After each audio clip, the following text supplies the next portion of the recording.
Okay, I think we're holding steady in the mid 40s here, or mid 140s today for our call. Welcome, everyone. I think this is our first call of 2024.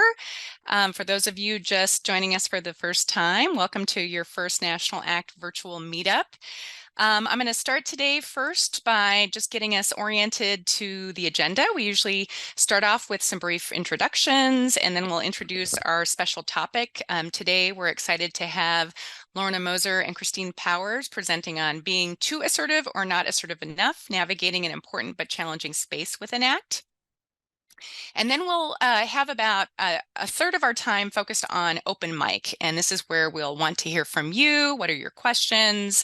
Also, there's a lot of sharing of resources that happens during that time. And I'll share a little more about how we can actually do the open mic and we can actually hear your voice potentially during that time. Just a note, our next meeting is not next month. These are every other month. So our next one is on Monday, April 5th during the same time, same place, 12 to 1:30 Pacific time. And our topic is to be decided. We're going to ask at the very end of today some thoughts about what kinds of topics would be most helpful to you. And in the meantime, we do have our June meeting set. We're excited to have Heidi Herrinks and Julie Templeton from the Oregon Center of Excellence on ACT. They'll be joining us. Many of you remember Heidi almost a year ago, a few times back, she presented on a nurse curriculum for ACT nurses that they were piloting, and they are now in the process of getting that launched. So this will be their basically sharing what is in that manual and being able to kind of get it out to all of you. So stay tuned for that in June. In the meantime, just some quick housekeeping before we officially get started. Just to note, because we're a large audience, we don't have any attendees unmuted, and you won't be appearing on video. Although when we do our open mic time, we often welcome people to raise their hands, and we can, if you want, put you on video and hear your voice. The chat box and the QA box are going to be available for your use. I'll explain a little bit more about that in a second. This presentation, as you've noticed, is recorded, and that recording will be made available on our website after today's presentation. And that's the same link that we have in the chat where the slides and the handouts are currently posted now. So using the chat, if you're experiencing any technical issues, feel free to just send us a direct message and we'll try to help assist you in whatever way we can. There also may be times during today's presentation where we ask you to share a response, or you might have a comment you want to share, and those can all go into the chat, assuming that you're not looking for an answer to what you type in. If you want an answer to something, then you're going to go to the Q&A box, and the Q&A box will be, we'll keep track. That's kind of the best way to keep track of the questions that are asked and the questions and how we've answered them. We'll be monitoring that throughout. Feel free to put any questions in at any time during today's presentation. And again, just don't put any questions in the chat because it's tricky for us to track them there. They often get buried. Oh, good. We already have a Q&A question in there. So, and then lastly, the open mic, as I said before, when we get to that point, the last part of today's call, feel free to raise your hand, and we can unmute you and put you on video if you want. You don't have to be on video, though. It's up to you. But the idea here is that we're generating kind of sharing of resources, or if you've got questions that you'd like to ask our network of ACT providers. We just want to really build, again, more of a sense of community across our ACT teams across the country. All right, so quick introductions. I know some of you know us, but not all of you do. So I'm Maria Monroe DeVita. I co-direct the Spirit Lab, which stands for Supporting Psychosis Innovation Through Research, Implementation, and Training at the University of Washington, and also direct the Washington State Center of Excellence in Early Psychosis, and work with our Northwest MHTTC, which supports these calls. My role in our state is to support ACT implementation and fidelity reviews, and I'm a co-author along with Lorna on the Team ACT. And I know many of you just from working with your states as well and providing ACT training, and I'll turn it over to you, Lorna, to introduce yourself. Yeah, hi everyone. Glad to be back with you. I am the director of the Institute for Best Practices here at UNC's Department of Psychiatry within the Center for Excellence in Community Mental Health. I get to be with 15 consultants and trainers who do a lot of work within North Carolina, but then in other states in support of ACT, as well as IPS support employment. And yeah, pretty much then a lot of what Maria just said. So we're wrapping up this national ACT study, and that's another avenue that you've been hearing from us about is the data that we've been gathering and sharing by way of that exciting study, which we'll share a little more today. Great. And just without further ado, I want to make sure then we introduce the third person on our call, Christine Powers, as she co-presents here with Lorna. I got a little bio here on you, Christine. So Christine is a dually licensed independent clinical social worker and an MLA-DC. She has served as a consultant and trainer for evidence-based practices for Dartmouth Health to the New Hampshire Bureau of Mental Health Services for the past 7 years, and she has been the director of the program for that program for the past 4 years. Over the past 10 years, Christine has maintained a private practice where she provides individual and family counseling, as well as consultation, supervision, and training services. Christine has experience in inpatient and community mental health settings, including time where she served as an ACT team leader. She is a member of the Motivational Interviewing Network of Trainers, also known as MINT, an international organization committed to promoting quality motivational interviewing practice and training. She also trains in ACT, IPS supported employment, and she's a national EIMR, that's Enhanced Illness Management and Recovery Trainer. And I'm excited to announce that she will be joining us at the Spirit Lab at University of Washington starting next week as our national trainer. So welcome aboard, Christine, and I'll stop sharing my slides so that you all can jump right in and share yours. Thanks, Maria.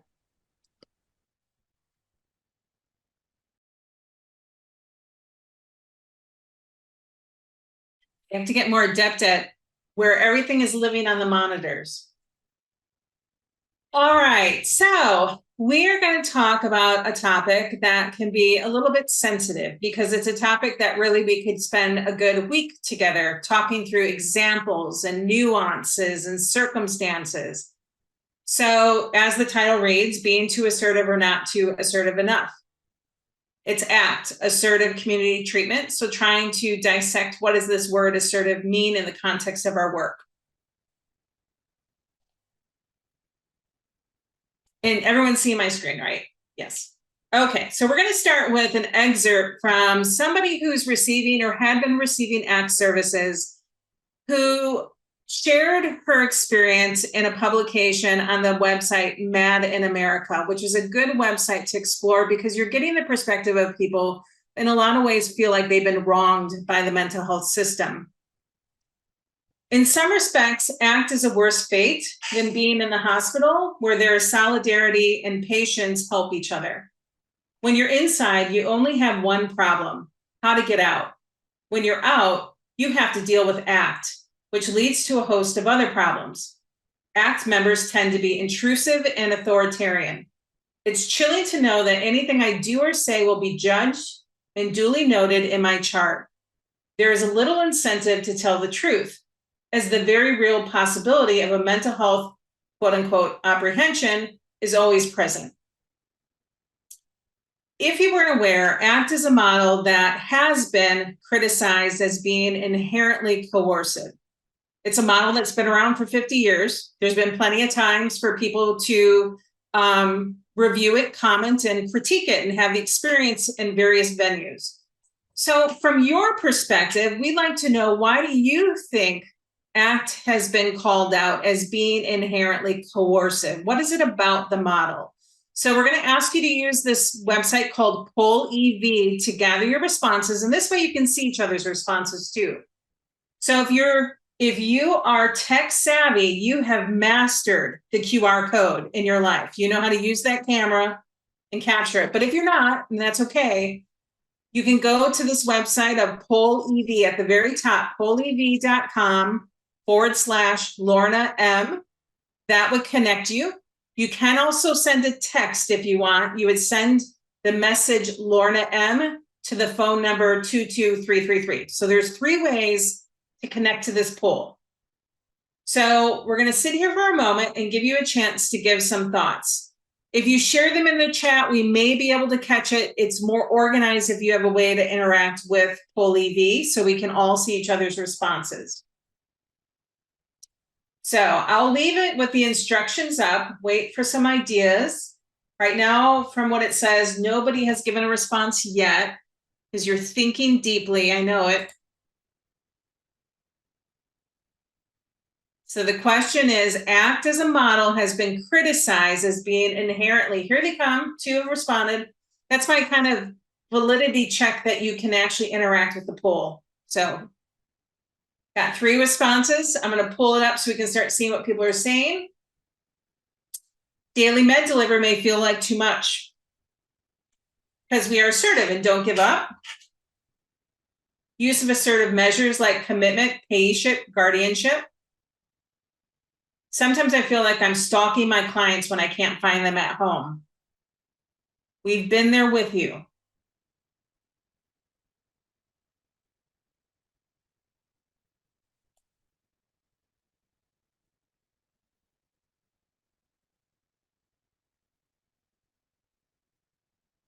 Ooh, that's interesting. This is where I want to hear more. The use of MI can be seen as coercive. Yeah. Maybe I'm wondering if you're wondering, like thinking like manipulative, like it can sometimes feel like somebody truly is trying to shape you in a certain way. I was just going to say that, Lorna. Sometimes it does feel manipulative. Yeah. People are often enrolled as a means to obtain discharge from involuntary hospitalization. Part of the model includes limited dropout rates, which can create a dynamic where people disregard client autonomy. Good point. In the early days, ACT paid people to take meds. Ooh. The amount of meetings per week may be overwhelming. And if there is any decompensation, we can be quick to 5150, which that's a commitment order for that state. The overt way that clients engage with their team is very different from the less intrusive way outpatient or other case management services work. It will likely feel very different if you're used to other services. Clients are told that all of their services need to come from the ACT team, psych, therapy, case management. Probably because of the intensive level of involvement that staff has.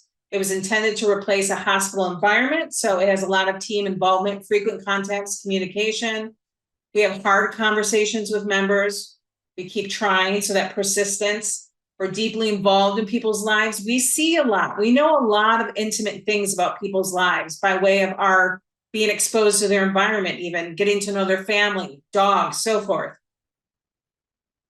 Frequent contact, poor understanding of recovery. I'm glad somebody's pointing this out. There's a part of this that teams that go all in and use too much of this would arguably be drifting from fidelity, be drifting from a recovery approach too. Often reporting to parole probation, allowing ourselves to be deputized by the courts. Actually, we got smart people in this room. Because we are intrusive, use bribes to entice. Rate of context can be invasive. I wish I could sit here on this slide forever, but we're going to keep moving because you guys are giving too many good examples, and we hope to summarize these back to you, involved in every aspect of their life.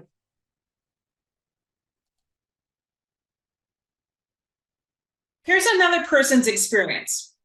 One participant described how in her first experience with involuntary hospitalization, her personal items were taken away. They took away her clothes, her school books, notes. She was essentially stripped of everything and anything familiar, of anything that would keep her calm. The hospital focused on rigid rules and procedures rather than on her needs and what she was experiencing as a terrified young woman. There was no attempt to engage her in care.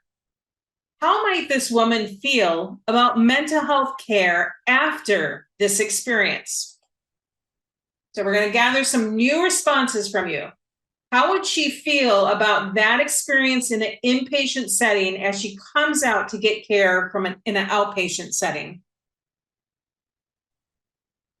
We've got some in the chat. Bad, hate.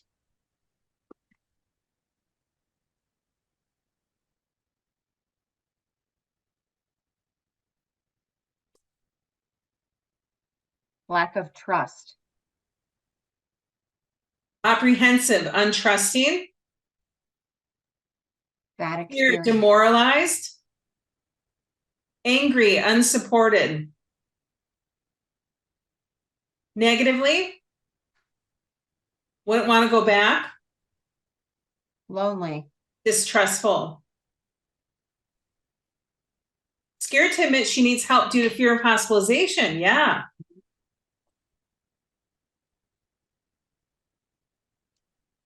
Mistrust of providers. She most likely wouldn't. Guarded. Out of control, fearful. Yeah, hesitant. So what I'm hearing from a lot of you all is a really natural human reaction to having a really crappy experience when you already weren't feeling well, and now you feel more terrified, more unsupported. And who would want to be in a situation to end up back in that environment again? And then even though you're getting care on an outpatient basis, it's going to influence how you behave and interact with the outpatient provider too. Good.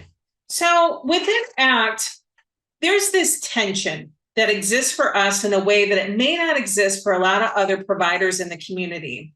And the tension is this.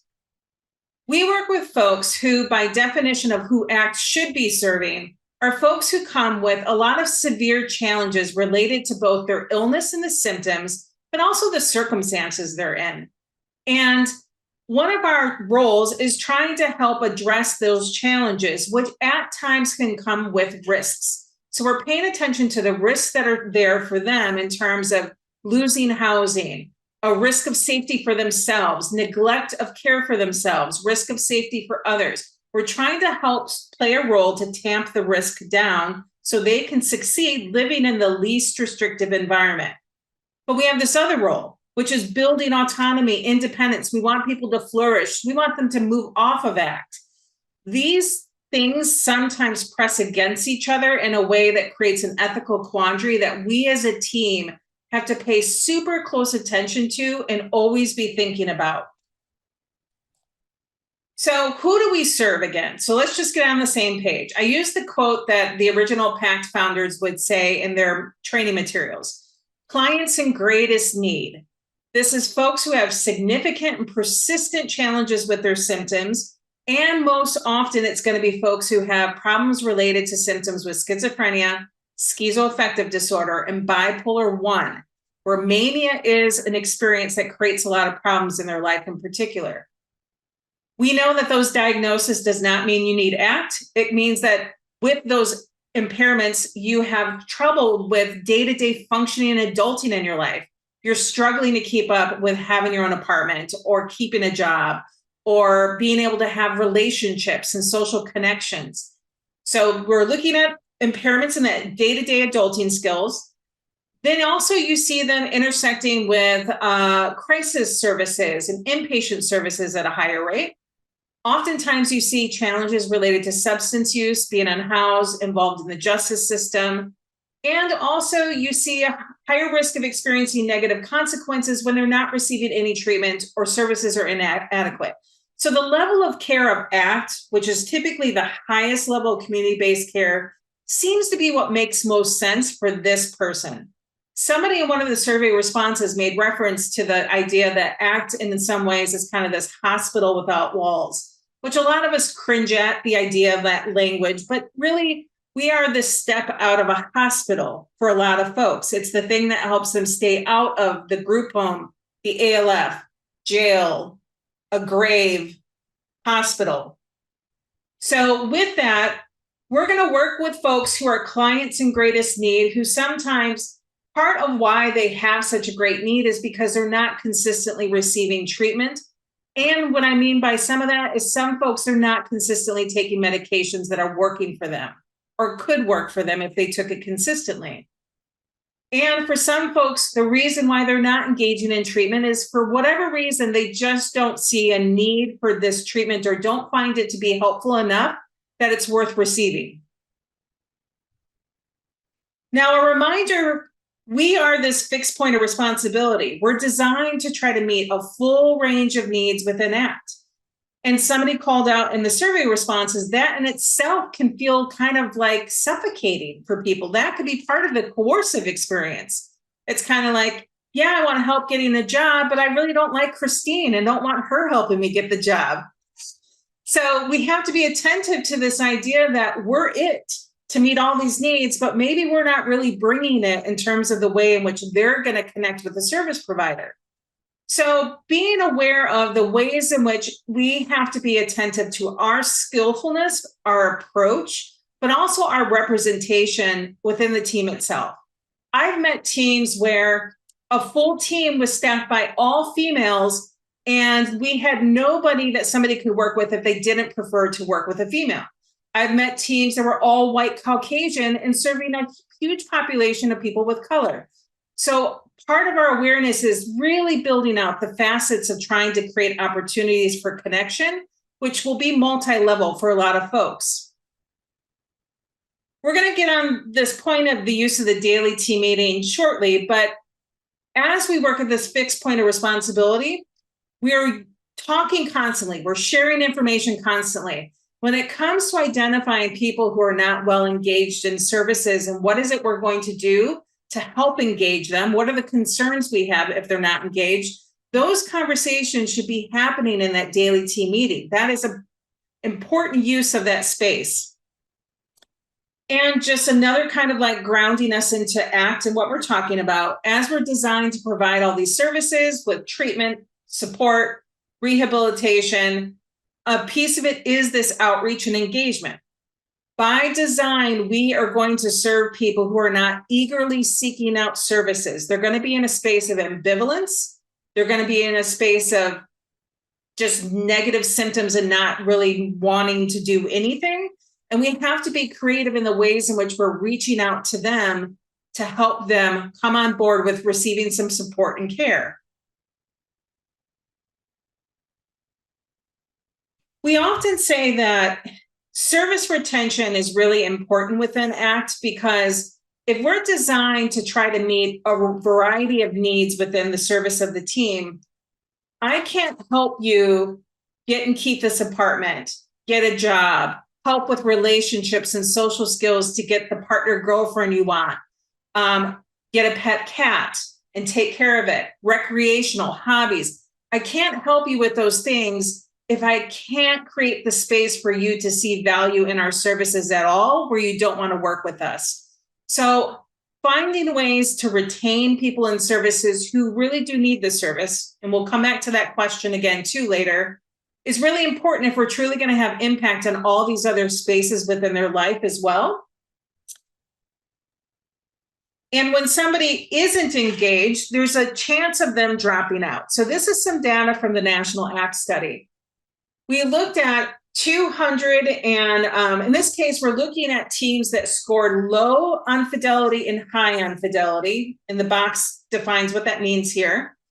And we compared them on the percent of people who appeared to get discharged by way of the team not being able to locate them, and then also people who refused treatment wanted discharge.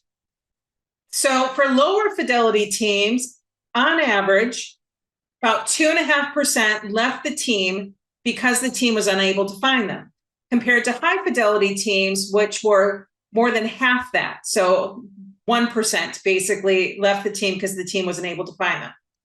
Then compared to those that refused treatment, wanted discharge, for low fidelity teams, it was 4% in a given year left the team under these circumstances, whereas for higher fidelity teams, we're at 2.5%. This is getting at those, we're trying to, if they truly need this service, we have to do better by trying to make sure we're able to locate them to serve them. And then also not get to a space where they are rejecting, firing, refusing treatment. So why do we persist? Let's back up a bit. One is, as Patricia Deegan has articulated in many places because we believe people can get better and people can recover. And as she is quoted here, our job is not to judge who will and who will not recover. Our job is to establish strong, supportive relationships in order to maximize the chance of recovery. And we view everybody through this lens. Also, people need and have the dignity of risk and the right to fail. And that's also true. And this is where we get into the gray ethical quandaries at times, because sometimes the risk itself gets too big. And our job as clinical providers is paying attention to when the risk is getting too big for somebody and where we may need to step in recovery for this person. So we know that for some people, them not receiving services and not engaging can set up a situation where they are relapsing back into the hospital, there are further deterioration and more negative outcomes happen. So again, we're trying to, think of that straddling the line of tamping down risks, building up autonomy. Now, we throw around the word engagement as if we all even know what that means. So let's kind of try to dissect what the word engagement might mean. So showing up, being present for planned appointments, is that in and of itself somebody who's engaged? So I'm going to have that be like a question box chat reaction. Somebody's just physically there. You don't have the guy with the blinds in my first slide. He's opening the door and he's physically going to interact with you. Nicole says no. Any other thoughts? It's just being physically there. Are you engaged?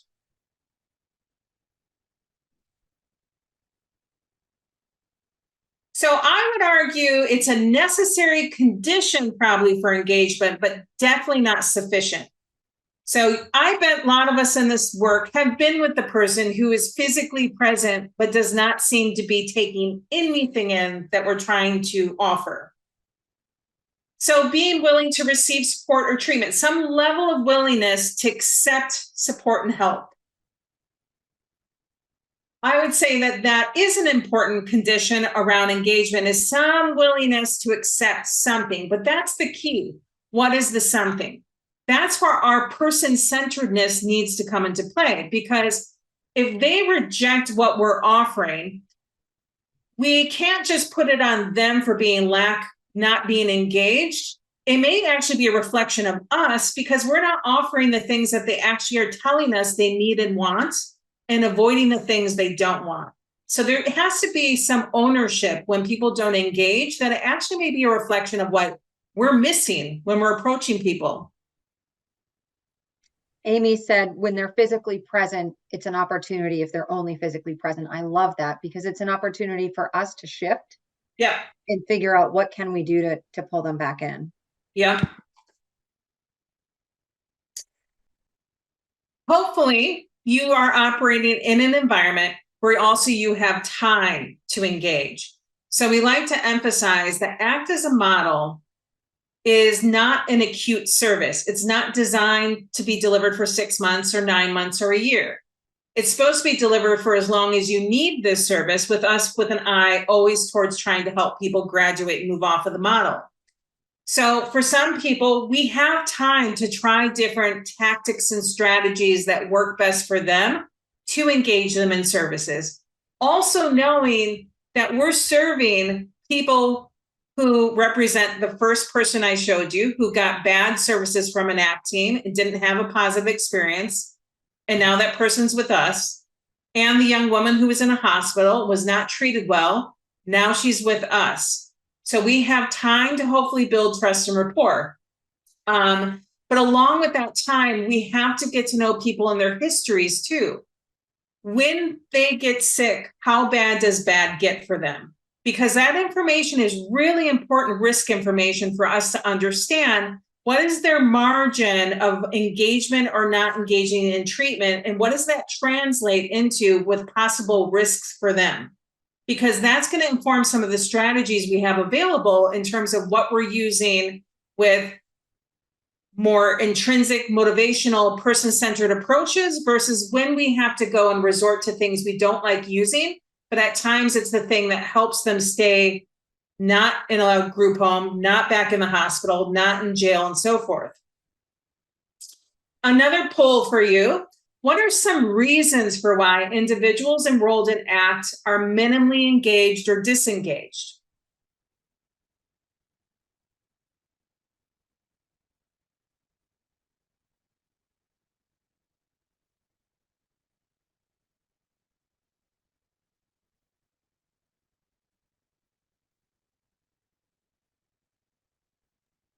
Lorna, I'll read the chat. Lifestyle.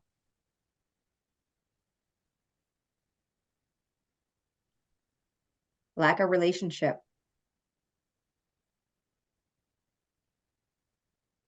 Okay, paranoia, negative psychotic symptoms. We can bounce. You bounce chat, I'll bounce this. Okay, lack of insight into their illness, different goals, lack of community support, substances. Yep, love of drugs, substance uses are coming up here. Lack of trust with the team.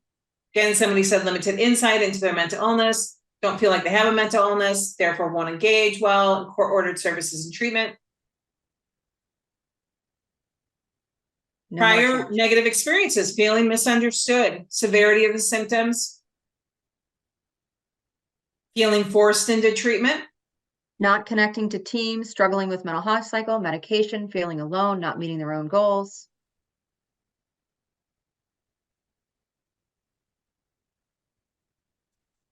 They don't want to rely on others. Engaging in other activities they know are disqualifiers for PAC. Ooh, I almost want you to say more of what you mean there. What would disqualify them? They're more interested in resources that the team provides than other aspects of treatment. Yeah, I actually I'm going to hold that one in my head. Interested in resources the team provides than other aspects of treatment. I think I have examples of what you might be saying there. Continued struggles with SUD, continued need for base needs. So you're hitting a lot of ones that are fitting with some categories we're going to summarize for you all.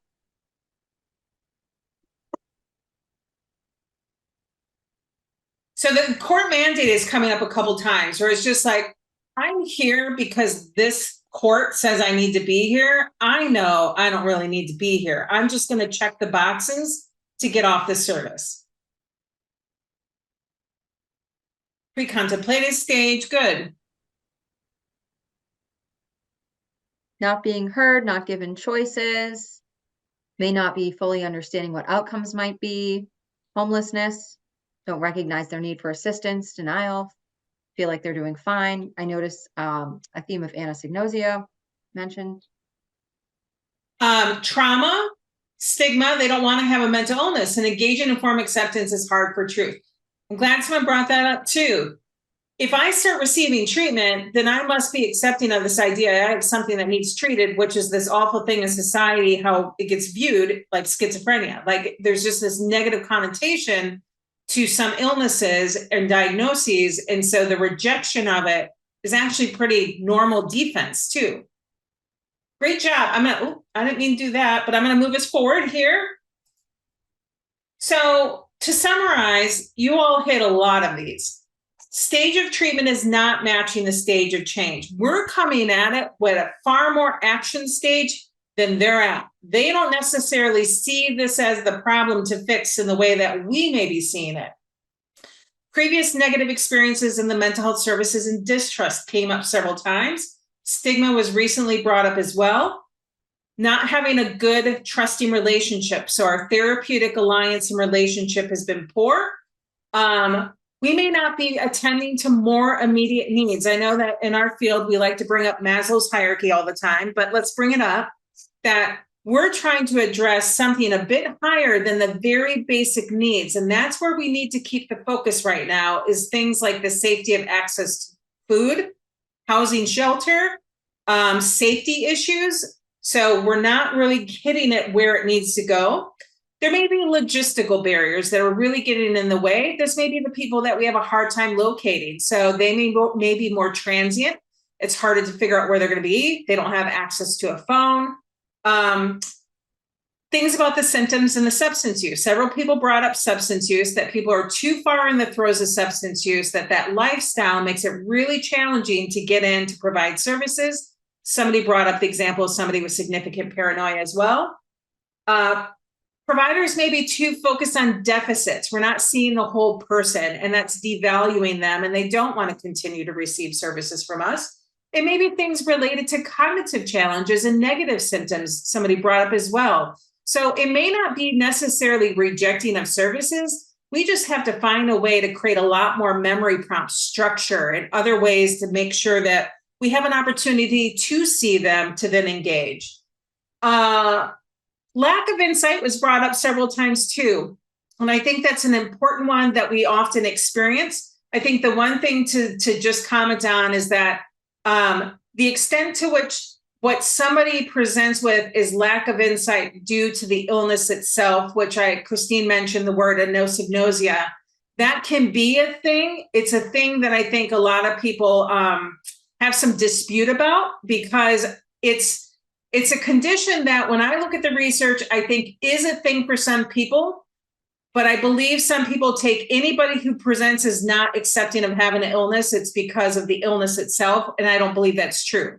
Because then we're dismissing all the reasons why somebody may not be openly saying, I have this thing that needs treatment. So just calling out that lack of insight may or may not be related to the illness. Also, I had one more I feel like I did not hit: lack of representation, not being culturally sensitive. So we're not connecting at a level that's going to bring them in. So with all of these considerations, we need to take time and think and coordinate and plan as a team. The more we take and try to figure out for this given person, why might they not be engaged, that should then inform what strategies can we use to now engage them. So knowing the possible reasons can inform the strategies that we're going to use when it comes to engagement, while also keeping in mind, know their histories and try to understand possible risks. I think we overlook that sometimes in the world of ACT, that people for a variety of reasons can be in a situation that increases the odds of some risk to themselves or others and the environment itself. And so we have to understand how much time do we have typically to try out different strategies. So I'm going to turn this over to Christine to take a lead here. Yeah, thanks, Lorna. Yeah, as Lorna said, I mean, it's really hard to balance when do we step in and do what may look like too much, and when do we back off? So we'll get to that in a few minutes. We talked a lot about what is engagement, why is ACT, talking about how they can be paternal, and why people disengage. Now we're going to talk a little bit about how do we pull them back in? What are some strategies? What are some methods that we might be able to use? This is sort of a breakdown of different types of categories that we might think about when we're engaging people. The first one, and Lorna had mentioned a lot of these, but the first one is individualized care components, and that's person-centered care. So are we focusing on what they want? Oftentimes what I see teams do, and I've gotten stuck in this myself, is we do what we think we should do. And we focus on something they don't want to focus on, like medication, but we're not focused on what they want to focus on. If they want to focus on getting a new job or getting their own place, that should be on the priority list, of course, considering any other risk aside. Tending to practical needs, as Lorna said, Maslow's hierarchy of needs. If they don't have any food, they're probably going to have a hard time showing up to your appointment. And so let's respond to those practical needs.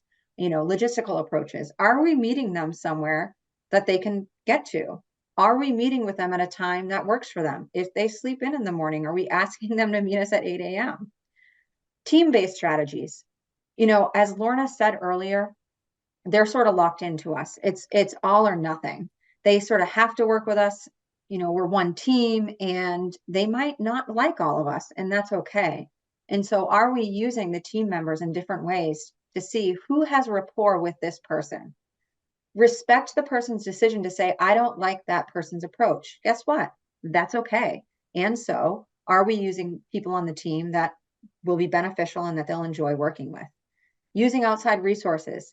I could talk all day about this, but are we including people's natural and formal supports? Are we pulling in the family members, the neighbor, the spouse, the partner, the friend, whoever it is that they want to be involved in their treatment? Are we leaving those people out that they don't want involved? Are we involving people that are doing cross care, like their primary care, like their probation officer, and so on and so forth? Do we need to consider evidence-based strategies? One that I was thinking about, and I was sort of giggling because someone had said motivational interviewing can be, I forget the word you used, but yes, manipulative. But do we need to use a strategy like that in their best interest? Legal mechanisms, commitments, and we're going to talk about that in a little bit. So I'm going to sort of put that on the side, but we'll talk about that. Do we need to talk to their parole officer? Are you reviewing every day each client on your list? There's a reason we do that, because some clients, when they get ill, they get decompensate very quickly. And we have an obligation to make sure that we're connecting about each person on a frequent basis so that we can catch it and we can help them and we can re-engage them when we need to, so that they don't end up in the hospital, for example.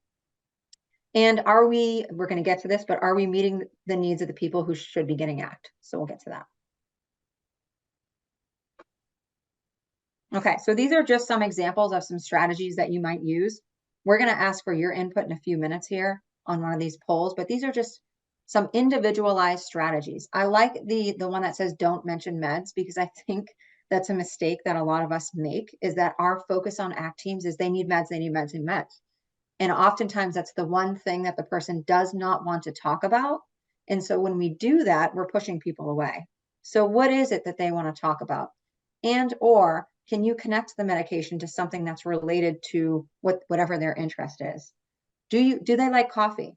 Do you show up at their house with a coffee? If they're not there, leave the coffee at the door. Leave a note. Hey, I stopped by. I hope you enjoyed the coffee. I'll be back, at 4:30. Be on time. I've heard so many people say, they're always late, or they don't show up, or they just check in, give me my meds and leave. That doesn't feel very good when you just check in, drop the meds and leave. They need human connection just like we do. They are us. They are human. Help them find whatever they want to find, whether that's an apartment, whether that's a peer support center, whether that's a job. Help them meet those logistical needs. Take them to the store. If their goal is to get off a commitment, for example, fantastic. That's what I say. Okay, your goal is to get off a commitment. Let's talk about how you might do that. Let me help you with that. Partner with them. Okay, you want to get your charges dropped. Let's do that. Let's work with people to get that done. Show humility. Apologize. Agree to disagree. If you say something that that doesn't sit well with them, show humility. Okay, I didn't say that correctly. I'm not understanding you. All of those things. Drop off a Gatorade. Drop off a note. Keep it there. Be culturally sensitive. All of those fun things. You can go ahead, Lorna. Oh, I'm like, no, you're fine. You're good. You're good. I'm taking on. I'm like, keep going. You're like, so totally fine. I love this quote by Ken Steele. And if you haven't read this book, The Day the Voices Stopped, I highly, highly recommend it. It's a fantastic book. Here's a quote from it. If people are treated as capable, they often surprise everyone and live up to expectations. So one of the things that I refer back to is there's different research around work about this in particular that I think about, but what the research shows is that we're not good at predicting who will and won't do well when it comes to work. That's just one example. And so don't try to predict who will and won't do well. Hold the hope that people can get better. Hold the hope that people do recover. And I think it may get easier the longer you're in the field, because you do see that. You see people recover, you see people do well, and you have those aha moments like, wow, this really does work. Carrie just wrote in, rise to the expectations. Yes, we want to rise to the expectations, not drop down to the expectations. We want to see the person, we see the person as the patient and the receiver, and that's not always a good thing. We want to make sure that they're also seen as the expert and the giver. We want to get information from them, and it should be a partnership, not I'm the expert, I'm giving you recommendations. Nope, you're the expert of you, and you're telling me what you want and giving us recommendations on how we can be helpful. Go ahead, Lorna. Okay, so a few more examples. One of the things to think about is, what do they not want? So, if they don't want to talk about medication, Try not to talk about medication. Bring it up as little as possible. Be creative. Each person is going to be different. When we talk about these engagement strategies, they should be individualized. So if you're using sort of the same strategy for every person, it probably isn't going to work. And I've seen that happen. We're like, let's use the peer support specialist. They tend to connect with people. And so then someone disengages and they send the peer support specialist to every doorstep. Yes, I'm sure that works for a lot of people, not going to work for everyone. Coffee isn't going to work for everyone. Not everyone loves coffee. And so being careful that we're thinking about each and every person, that's a lot of work and it can take a lot. But the more we think it through, as Lorna said, we can take it slow and be thoughtful that each person it's going to take something different. The last thing in bold here is the most important thing. What's in it for them? So if we don't know what their carrots are, then why should they work with us? In my opinion, what's in it for them? And if they don't see anything in it for them, then we can't blame them for saying, why do I want to work with you? If I'm going to the doctors to get, something fixed and the doctor isn't telling me they can help me with that, why would I continue to go to that doctor? If I'm going to the hairdresser to get my hair cut and they say, oh, I can cut your nails, why would I go there? Right? And so what is important to the person? We really, really need to figure out. And that's what we need to be focused on. What if a member has, yeah, go ahead, Lorna, please. I was going to piggyback on that and tie it back to a survey response that I held on to, which sometimes they want to just use our resources, but they don't actually want treatment. I think I paraphrased that pretty accurately. And I thought about that. We hear that sometimes. An example that comes to mind is all they want are rides. They just want rides to the bank. They want a ride to the grocery store. They rides. And my response to that was, or has been, if you feel like they're just using you for specific resources like transportation and not accepting other things, give it to them the best you can, as long as you truly believe they need the service, because this is key. Those rides that you're giving and they are not necessarily accepting of the other types of treatments and supports that we believe would be helpful to them creates many opportunities for them to open up to you, creates many opportunities for them to eventually say, hey, I'm really not sleeping at night and it's really bothering me. Keep in mind that idea that this is a marathon and not a sprint. So those rides are a currency to get to a place where then you get your toe and foot in the door to then offer something else. So I think, and it's, again, the assumption is they really need this level of care, because if you're serving somebody who could just be served by a therapist and you're their free Uber, that's a different experience. So just wanted to tie back to that survey response. Yeah. And I think oftentimes, when we start to do the writing reflex and telling people what they think they need to do or bringing up medication, it's oftentimes in very good intentions. We're doing it because we're pretty well aware that that's probably something that could benefit them. There was a question around, people who are focused on substance use. And my quick answer to that would be, how can you connect that to a goal, or how can you connect to that? So if their substance use, for example, is getting in the way of them wanting to get an apartment, at some point when you develop a relationship with that person, you can start to really gently poke holes into that. But that takes that relationship. That takes being their Uber, every once in a while and using that opportunity. Yeah. I'm glad somebody brought that up too with substance use, because I was thinking about the not touching on medications because that's not the topic. Substance use is another one. Yeah. We're asking to be invited into their home, which means that we then get exposed to the things they have in their home. Mm-hmm. We are going to expose, we all know, you all doing this work, you're exposed to people's use. And I think this can be hard for teams at times, trying to understand what's my place if I know that I saw that needles are out on the table, right, but they're telling me they're not using. It's not your responsibility to call people out on their behaviors. You're there trying to deliver the services that are agreed upon as the thing they're willing to accept. You're also taking in assessment data, because part of our job is assessing for risk. So it's not that we don't do something with the information that we observe. You take it back to the team and you talk it through on what does this mean, if anything, in terms of next steps. And for a lot of people, it's just par for the course, and we're just continuing to assess for risk because at some point we may have to take a step if we think that the risk is too high. So I think substance use goes with medications on that topic too. Absolutely. That makes a lot of sense. So we are with a lot of people who've been doing this work, using a lot of different strategies to pull people back in, to find people. And we want to hear from you. What are some other examples of some creative and effective engagement strategies?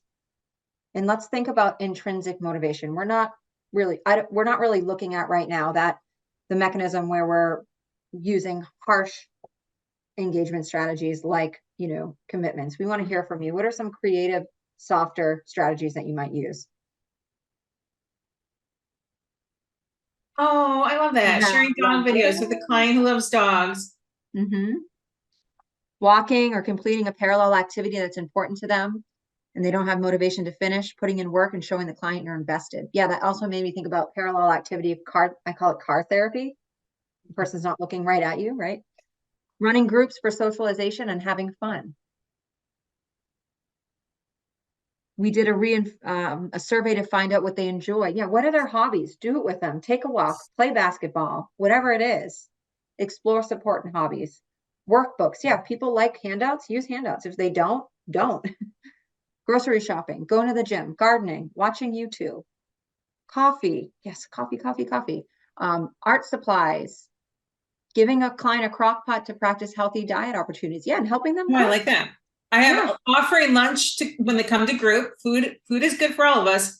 Music in the car, playing what they like to listen to, and I like the emphasis on loud.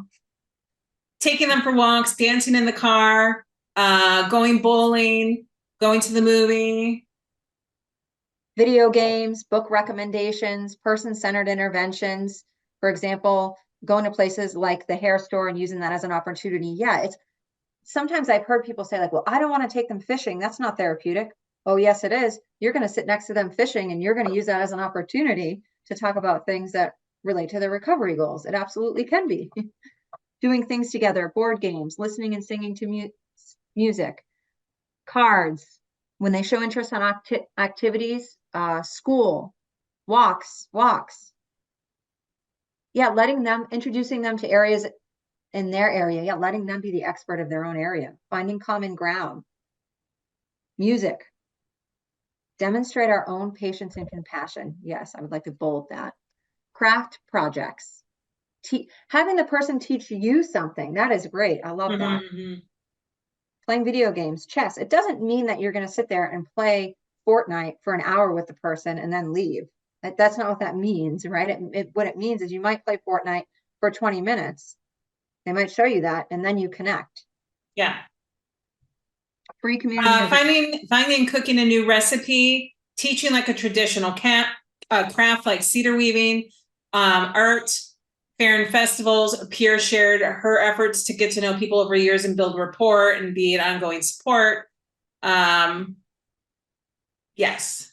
Art, journaling, finding a recipe, having a conversation, doing crafts, looking at photos, playing instruments, fishing group, going to the fair, farmer's market. Lots of great stuff. Showing genuine, and I would bold that word. I like that. Yeah. Providing them in a restaurant, another good one. Providing them a list of free events in their area. I know we were talking about how individuals sometimes think that they don't have anyone in their life. Helping them be able to find places where they can make connections. These are great. All right. Gonna move us more in the chat. I think I got them. Okay. Incentives and rewards for goal completion was another one added. Getting matching tattoo. I'm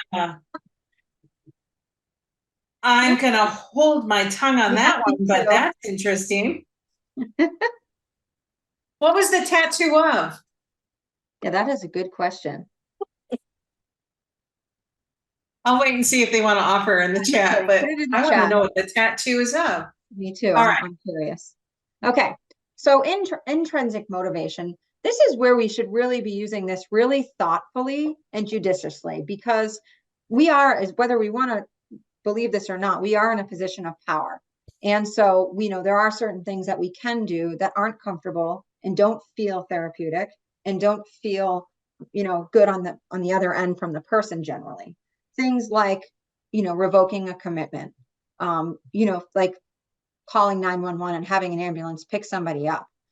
Things, using your power, in control can be really put the person in a more restrictive environment, can really put you on a pedestal, and it can damage relationship and have to really have that repair there. So you really have to be judicious. We don't like to do it, and we shouldn't want to do it unless we need to. It's what Lorna was talking about, balancing that risk with that person-centered, individualized care where they can be independent, that dignity of risk to fail, and where are we at? And so the other piece of this, though, is we may need to do this because, frankly, we don't want people to die. We don't want people to go in the hospital.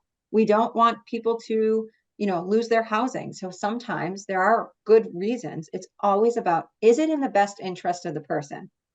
Are they at risk? And if they are, then we might then use the intrinsic motivation, the extrinsic motivation rather than the intrinsic. It really depends on where the person's at, but this shouldn't be used very often. It should only be used if we really, really need it. So again, if it's in their best interest and there's a reason we're doing it to, help them, then things like leveraging family, calling family, even if they don't want us to, revoking their commitment, using their parole officer, using their housing documents, using different types of inducements, like, behavioral tailoring is really the gentle way to put it. If we're saying, you can't have your check unless you come pick it up when you get your medication, oof, that can create some real, that's not good, right? That's not good. But if we're doing it with 1 or 2 people and they're okay with it, and it's seen as a pairing behavioral tailoring thing where they are going to come and take their medication and pick up their check, then it's okay. But when I hear teams do that with multiple people, then you start to wonder, are we using our power and control too much? So it's that gentle balance that we really need to be aware of, that we're not using too much power and control. These things should be rare. And even in your example, if that person shows up and they're like, give me my check, I don't want these medications, we have to give them their check. We can't withhold the check. I think, just to emphasize, it's about the thoughtful pairing of the two seems to be what it takes for this person to then say, okay, just give me my pills. And that is what's enough. Yep. Okay. So Lorna, you might speak better to this, but just to say, essentially, only 3 teams don't have outpatient commitments in the US, and 7% of the caseloads that do, or only 7% of the caseloads that do have commitments, That's really low. And so why? It's because we shouldn't really be using commitments unless we really, really need to. Less than 7%. That's pretty low. That's good. There are some states that are higher that use commitments more, and generally that's not a great thing because people don't want to be on commitments. And as I said before, if somebody's goal is to get off a commitment, partner with them. That's great. Let's figure out how you can do that. Anything you want to add to that, Lorna? No, just to this is from the National ACT study. And so we had 2 different points of data. So the one was from fidelity reviews. And so we're looking at what percent of your caseload served is on a commitment. And on average, it was 7%, which was reassuring for me that it was so low for us. And then the separate one was this ACT Team Leader Survey, where we asked, probably many of you completed the survey for us, thank you. So 306 participants had the choices of, is it 0% on a commitment, 1 to 10%, 11 to 20 and upward?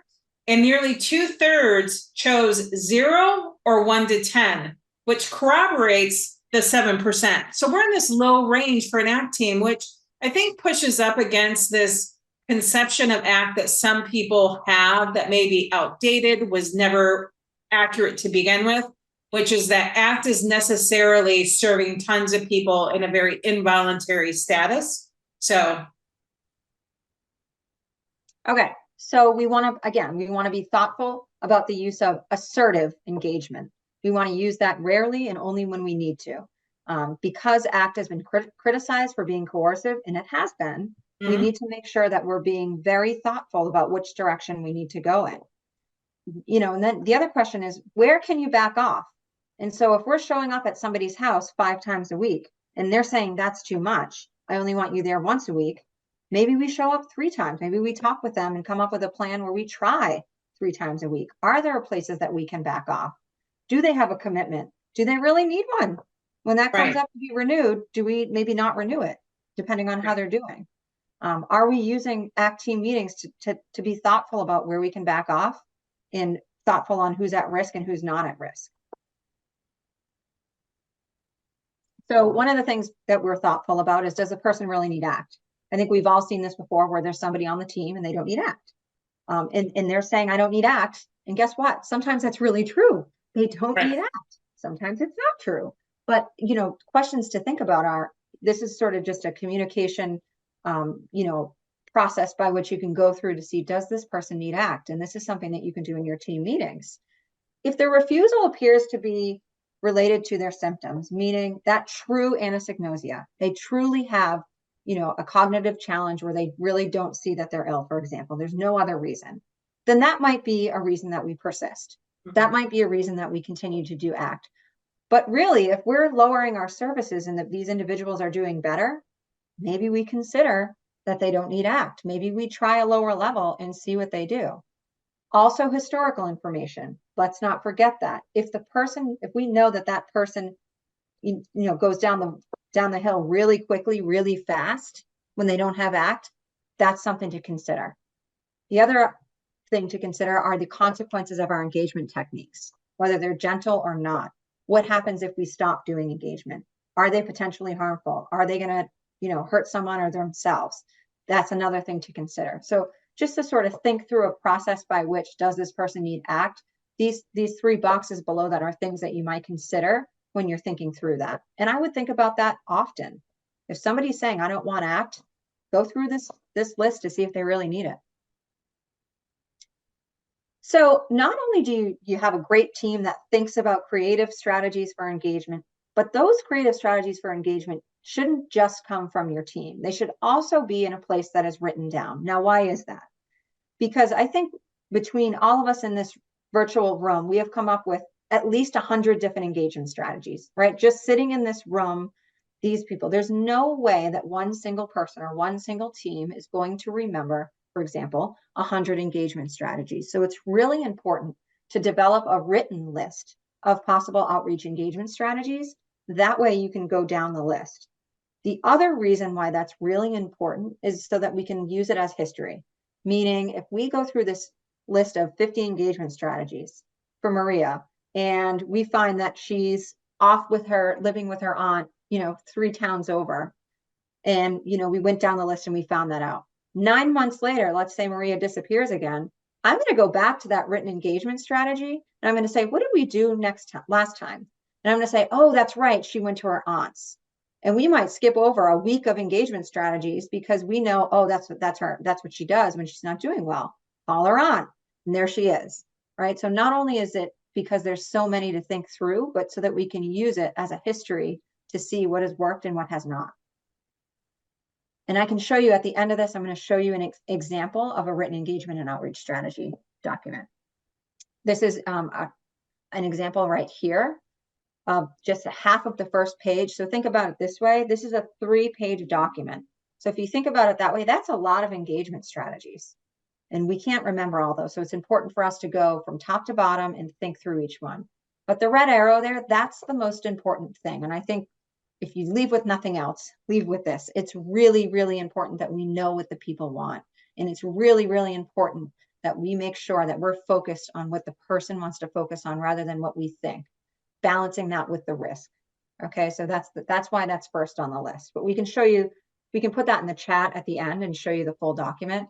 But me and my colleague, Katie McDonald, who's on the call, came up with, we used a couple different resources and came up with a 3-page engagement protocol. So we'll share that at the end.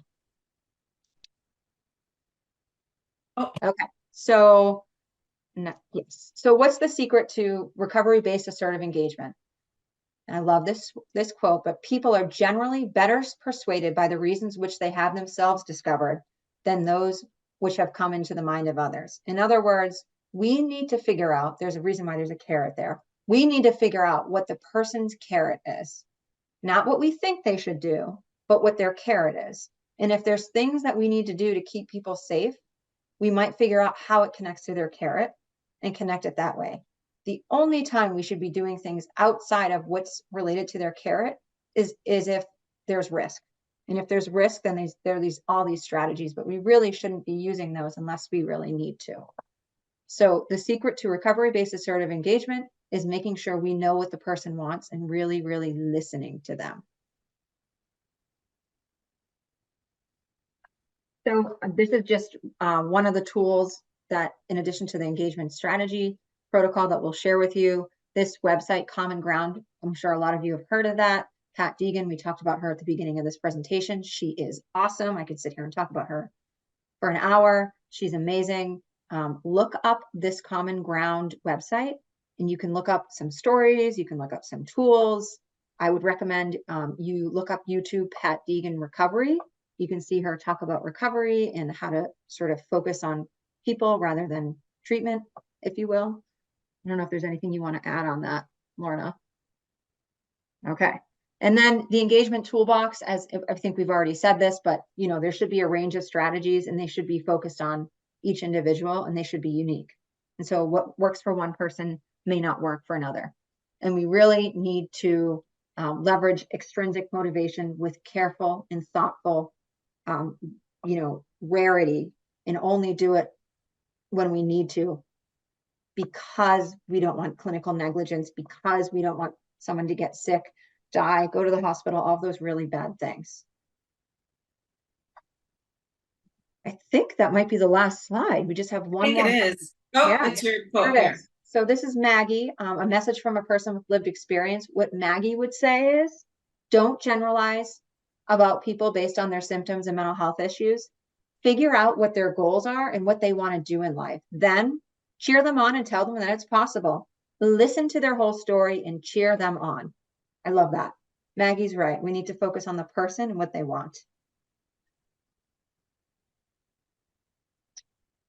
All right. So yes, that was great, you guys. I was going to add in the chat too, just Pat Deegan, there were some questions about like when they don't take their medications, do you continue to serve them? And I think a lot of the consensus was yes, but I also wanted to put in the chat a link to a webinar series that Pat Deegan did a while ago for us, with 2 of those sessions actually focused on reasons why people don't take their medications and some strategies to kind of use to address. And I will say most of those strategies are not making them take their medications. There are other things.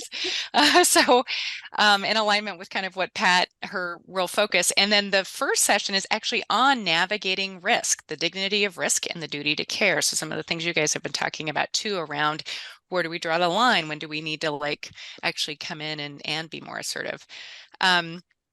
So thank you so much. We have a couple of questions, and maybe just going into the questions, we can kind of frame up a couple of things that just sort of struck me when you guys were presenting. One is just this idea that we've got assertive in the name, and yet it's like this very foundational part of ACT, and yet I would say it's the most complex, nuanced part of ACT, and that historically I think has been a challenge, that in a lot of states, I think, when we brought PACT, as we call it in Washington, we had to make a case to our local stakeholders that this was not going to be a coercive act, because there had been so much of that happening in other parts of the country at that time. And so figuring out kind of how to navigate that, and yet also not saying, oh, I guess we'll let you do whatever you want under all circumstances is a real key piece to all this.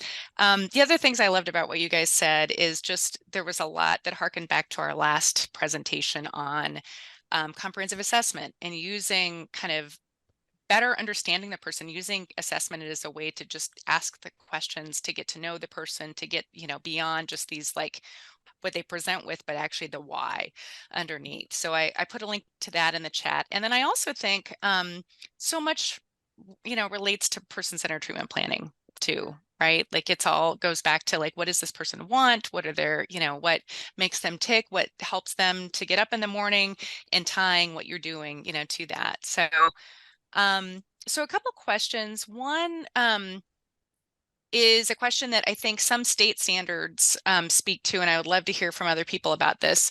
The question is, what is an efficient time frame to give consumers who disengage before we discharge on average? I will say, like in Washington State, for example, our standards suggest 6 months. That's what's most common, I think, and I think it derives from the original guidance. The National Act standards, yeah. And I think too, that decision tree, it depends. And if you're using that decision tree, and you're feeling as though the person maybe doesn't need act, that, that might shift the amount of time. Yeah. I also think it depends on, if they're disengaged, how are we defining that, right? Like if disengagement is they're not taking their medications, that would be a higher bar that we would say, well, let's continue to serve them longer than 6 months. But if disengagement is like, we literally can't find this person, we haven't been able to, offer them. Yeah, that's true. I mean, the spirit of it is ACT has a limited capacity by design, and you don't want to give up the slot that this person has prematurely when they may be coming back around for us to be able to engage again and continue serving. And I think, as Christina is saying, if it's the person who they probably could do okay on another level of care and they seem open to the other level of care, I don't want to prevent them from accessing a level of care for 6 months by way of some kind of policy. Right.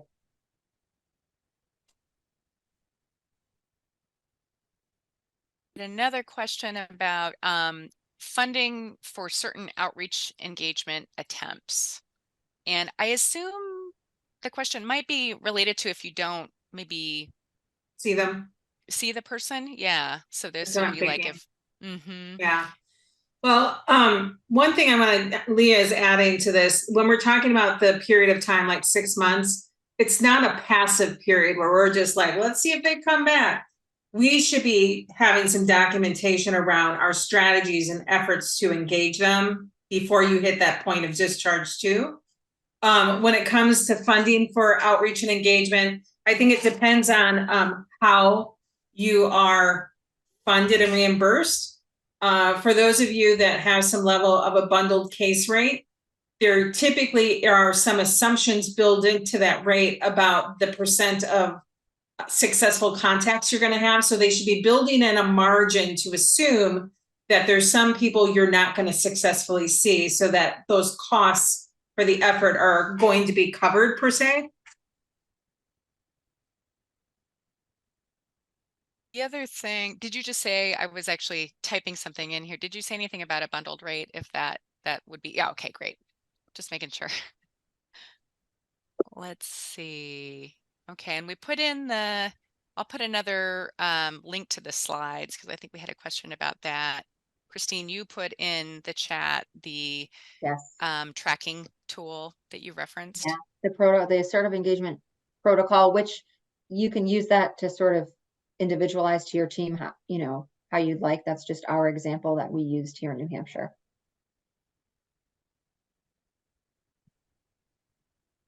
And just for reference point, from our national study, we tried to understand what percent of people served may not be taking any medications at all, which means no oral meds, no IM injection, none. From what we could discern, on average, 2.5% of a typical caseload would not be taking any medications. And even if you get to the upper quartile of teams, like those who had the higher percent in that range of not taking, it's 3.5% or more. So it's still typically every team is going to have somebody on there that's not receiving any medications, but that number typically is smaller, just if you wanted a reference point. We had a few hands up earlier, and I don't know if those were mistakes. Sometimes people do that instead of the clap sign on the reaction. So feel free to raise your hand if you've got other questions, or if we're kind of on to just general questions. We've got about 15 minutes left in today. And so feel free to ask questions related to today's presentation, as well as anything else that you think would be helpful for you to ask. Looks like we've got another question in the Q&A. Is there a site where I can see the recent studies that have been completed regarding ACT? That is a good question. So Lorna mentioned the one that is going to be hot off the press here soon, related to ACT, where she's been sharing some of these data for today's presentation.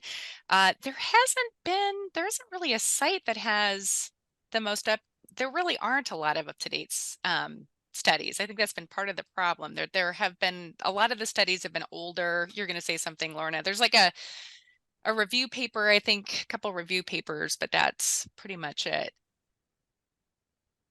Yeah, I think the research on ACT has waned to some degree. We have always talked about using our website as a clearinghouse to link and organize ACT-related papers, but have yet to get there. But yeah, there was a recent review of ACT's impact on, it was a lit review or a meta-analysis, I forget which one, on ACT's impact on people with co-occurring substance use. That was one of the more recent ones I had seen come out. Yeah. I think once it was established as an evidence-based practice, there just hasn't been as much like funding for it. But I think now we're in a situation where so much has changed in our environment and the system that's part of the impetus as to why this study was funded that Lorna is leading. We had an earlier question, I just want to make sure to circle back to, related to this kind of ties to our next presentation in April, related to whether nurses are doing assessments. And I think the quick answer to that is yes. There's a couple of different types of nursing assessments that are out there. I shared a version of that in the last presentation back in December, that has a number of different domains, and one of which is physical health that nurses typically complete. But I would say if you've got a nurse on the team, that's a really key role, and especially not only doing just one point in time assessment, but regular ongoing assessments of, specific types of conditions that folks are experiencing on the team, so that you can better address those needs and tie them to specialty care or other primary care. So let's see, we've got a question on TBIs and ACT. The question and comment is, I see it is an exclusionary diagnosis, but can you speak to that? Is that if it is primary, like what if the TBI occurred and within that following year is when the symptoms of psychosis began? So I think the question is more just if the person experiences psychosis and that's kind of separate from the TBI itself. I think some of the challenges around TBI, certainly if it's the cause of the psychosis, there is something else going on there where medications may not necessarily be able to impact in the same way that we recognize, and the same factors going on neurochemically in that person's brain. So I think that's part of why within ACT teams, that's one of the reasons. But the other is somewhat due to, and this also comes up around developmental disability, that the team's ability to serve everyone who may not necessarily get the most benefit from those services, and that there are other service systems that are out there who can help. So like more kind of cognitive remediation that's focused on TBI, and a lot of the work in rehab medicine is really focused on something very different and very targeted, that you would want that person to get the best services, and within ACT may not necessarily be the place that they get it. I see you guys nodding. Anything else you want to add to that? No, I think that's a good response. We're just not designed in the same way that types. I mean, you're going to be a lot more hopefully on board with having OT working with the person who has a TBI as well. Not that we can't use OT and ACT, but right.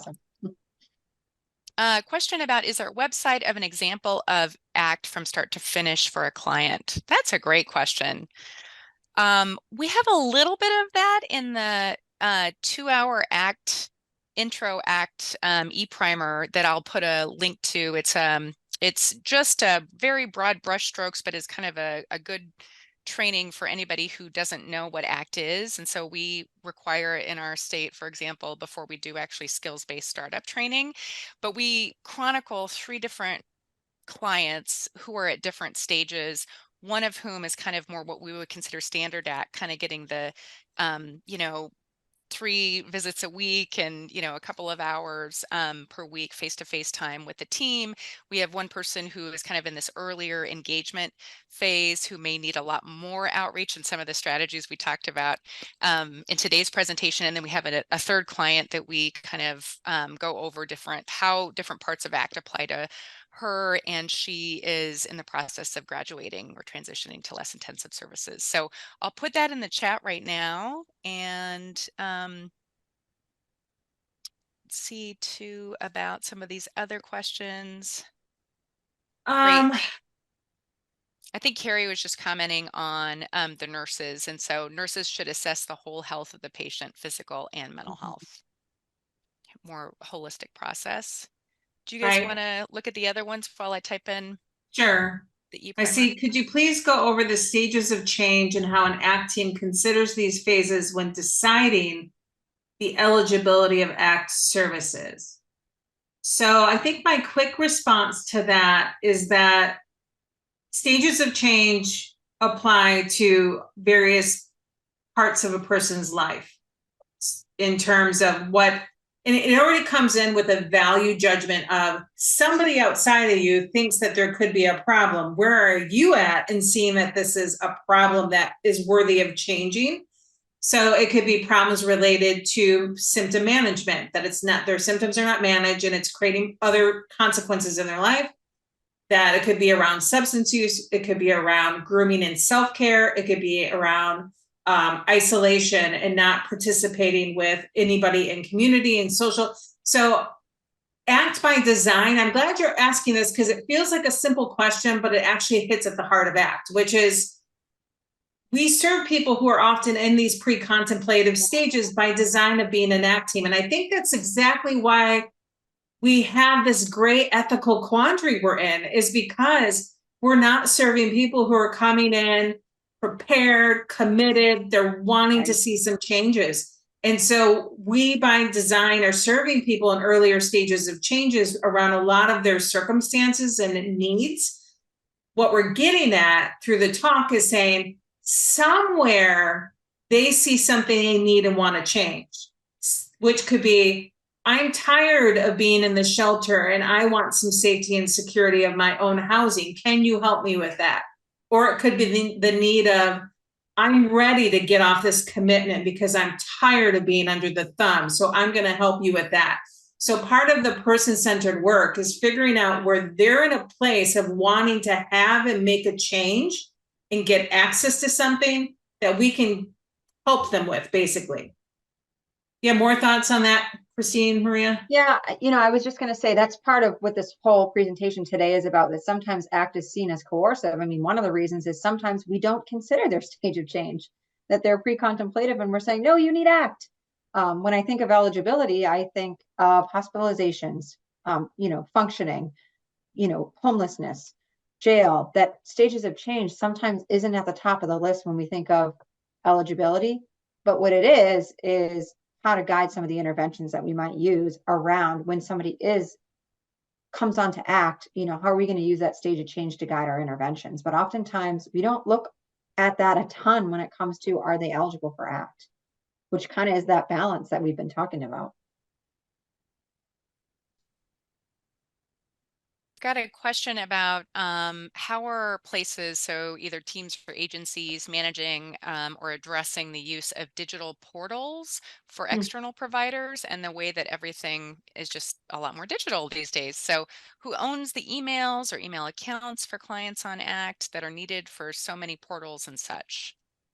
It's a good question as we digitalize everything. Digitize, I think that's the word, not digitalize. Thoughts on that, folks? I'm trying to make sense of it a little bit more with the who holds the accounts for clients on ACT. Yeah, William, if you want to, we're happy to have you clarify the question a little bit more, whether you want to type it in or raise your hand. Yeah, I'm wondering if he means for people who need email accounts to open up portals and accounts, do we create those for them? I'm wondering if that's what he means. Do ACT Right, teams or like e-care, like yeah. a chart kind of stuff. I'll bet it's like that kind of stuff, maybe. Those are accounts for the clients. Yeah. That's a Oh, sticky one. Like I definitely like. Oh, a bunch of people have raised their hands, by the yeah. way. Let's see. Well, he raised his hand. I'm gonna do, yeah. William, I just unmuted you. You just have to unmute yourself now.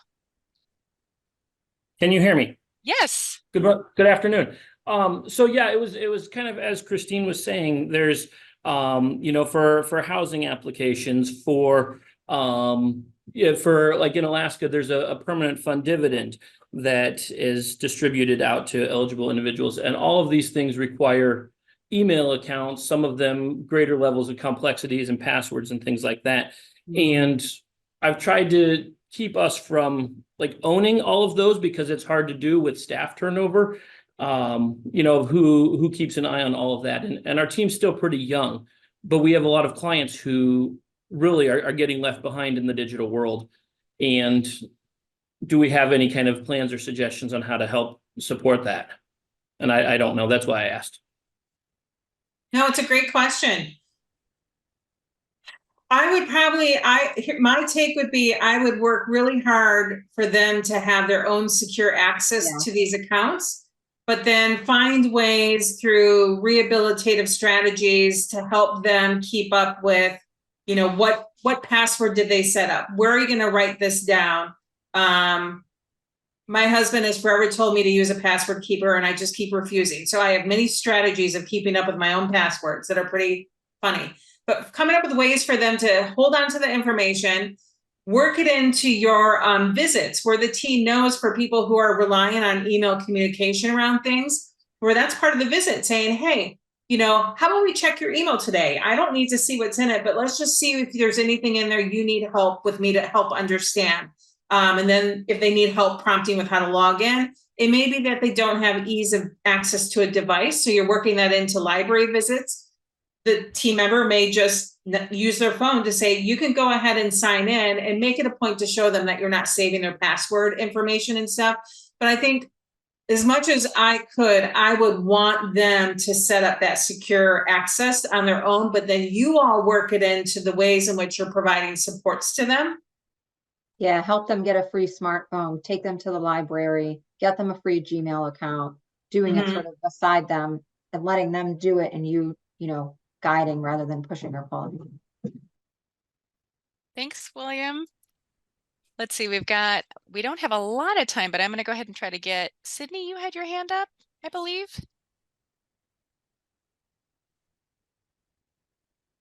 Maybe not. Let's see. Sometimes people think they're clapping. What about Consuelo? Do you want to say something?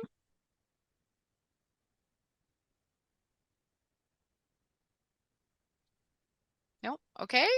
Let's see here. We have one more. Put out to them ideas for the next one. Yes. Yes. Okay. All right. Patricia, do you have your hand up for real?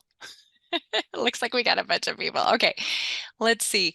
So yes, in our remaining minute, we would love for you to put in the chat some ideas. We'll keep it open for just like a minute or two after the end of our call. Tell us what you want to hear more about. We've got next month's, or not next month's, but in April. And by the way, it's not April 5th, it's April 1st. I had the wrong date in that first slide. Put some ideas in the chat as to what you want to hear more about. If you want us to, dive a little deeper on any of the topics that we've already had. I'll put a link to past topics. So if you get an itch and you want to share with us after today's call, feel free to send us your thoughts. We've got topics for the past 3 years at this particular website. We've also had a couple of, we have a different website that I realize we need to link to that was during the COVID era.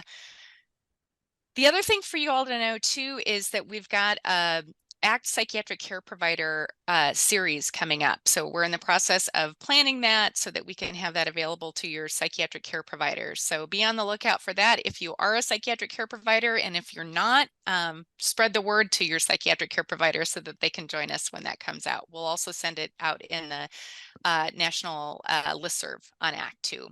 So we'll keep it open for another minute or two.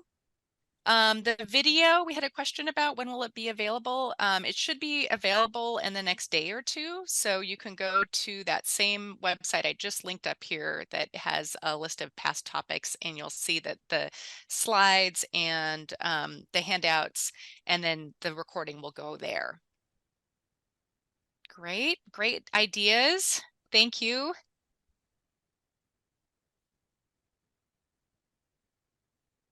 Excellent. Lots of great ideas, you guys. Thank you. And let's see. I think. Oh, they're going. They're still. No, I know there's a lot in here. We get these in Yeah. Well, we'll we get these it. in the report, right? Yeah, we'll get them in a report. I'll make sure. Okay. I'm gonna I like the burnout one. Yes. Yeah, there's a lot of burnout. We got that burnout came up several times, and we got a person for that too. We Yay. do. Yes. You're a person for that. Well, But we we have also several have other people. people. Yeah, yeah, yeah. So there's really good ideas being generated in here. Yeah. Thanks, everyone. Yes, thank you all. Have Someone asked about the recording. I think the recording gets out. Did you just speak Yeah, to I that? just said that. Yeah, Okay. that's okay. Yep, the recording is going to be in the link I just shared. Okay. Or I'll put it here again before everybody leaves so you can grab it. One more time here. Get your last thoughts. Healthy diets. Okay.